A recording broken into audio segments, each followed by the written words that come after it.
आरोपी वाल्मिक कराड याची सर्व स्थावर मिळकत चल आणि अचल हा जप्तीचा जो आम्ही सरकारतर्फे अर्ज दिला होता त्याला आज वाल्मिक कराडने न्यायालयात वकिलांच्या मार्फत उत्तर दिलेलं आहे। त्या अर्जाची चौकशी 17 तारखेला होईल आणि त्या अर्जावर त्याचा युक्तिवाद माझे सहकारी ॲडव्होकेट कोल्हे हे करतील।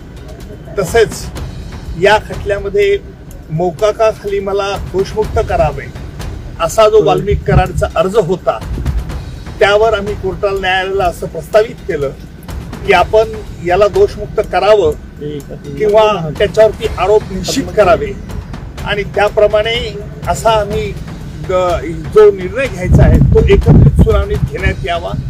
अर्थात त्यावरती न्यायालयाने आणि अर्थात बचाव पक्षाच्या वकिलांची हरकत असल्यामुळे बचाव पक्षांच्या तर्फे असं सांगण्यात आलं की प्रथम दोषमुक्तीतून त्याला मोकाखातून त्याला मुक्त करावं या अर्जावरती चौकशी व्हावी, त्याला आम्ही हरकत नाही असं म्हटलं आणि म्हणून आता वाल्मिक कराडला मोकाच्या तरतुदी लागू होतात किंवा कसं यावरचा 17 तारखेनंतर युक्तिवाद होईल। त्या दरम्यान 17 तारखेला जे काही अर्ज न्यायालयात प्रलंबित होतील त्यावरती युक्तिवाद आणि न्यायालय त्यावरती निर्णय येईल।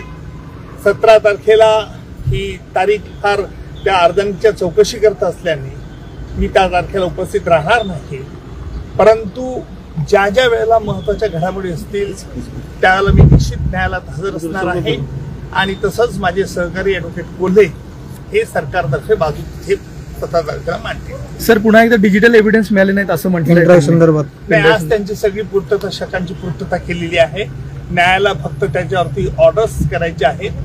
न्यायालय ते आता 17 तारखेला दोन्ही पक्षाचं ऐकून त्यावरती ऑर्डर्स करा। सर किती आरोपीकडून डिस्चार्ज ऍप्लिकेशन केलेलं आहे? सध्या तरी त्यांनी फक्त वाल्मिक कराडनेच मोकाखाली मला दोषमुक्त करावे अशा तऱ्हेचा अर्ज आहे।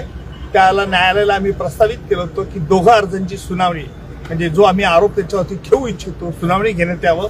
बचाव पक्षाने त्याला हरकत घेतल्यामुळे प्रथम वाल्मिक कराडला दोषमुक्त मोकामधून करावी किंवा नाही या संदर्भात चौकशी होईल।